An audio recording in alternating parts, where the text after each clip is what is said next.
بسم اللہ الرحمن الرحیم۔ السلام علیکم ورحمۃ اللہ وبرکاتہ۔ معزز سامعین، موت کا مختصر سا منظر بیان کرنا چاہتا ہوں۔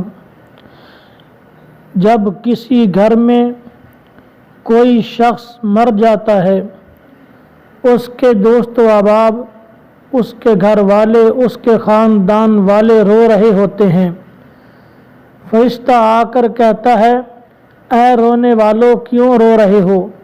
میں نے اس کا رزق نہیں چھینا۔ میں نے مغرب سے شمال، مغرب سے مشرق، شمال سے جنوب تک دیکھا کہ اس کے رزق میں سے اب ایک لقمہ بھی باقی نہیں تھا۔ جب اس کا رزق ختم ہوا تب میں اس کی روح قبض کرنے کے لیے آیا ہوں۔ اور پھر ان رونے والوں کو خطاب کر کے کہتا ہے کہ رونے والوں، تم کیوں رو رہے ہو؟ ابھی تو میں نے اس گھر میں پھر بھی آنا ہے۔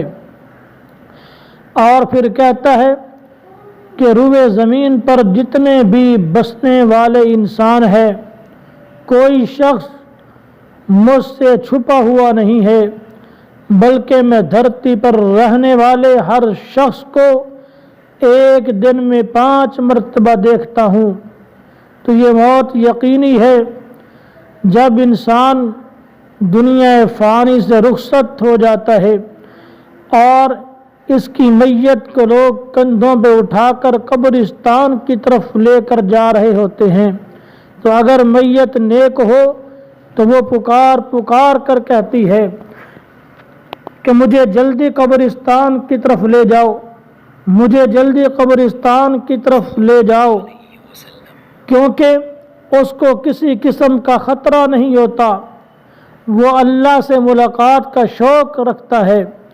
اور اس کے برعکس جو میت بری ہوتی ہے، گناہگار ہوتی ہے، وہ چلا کر کہتی ہے مجھے تم کہاں لے کے جا رہے ہو؟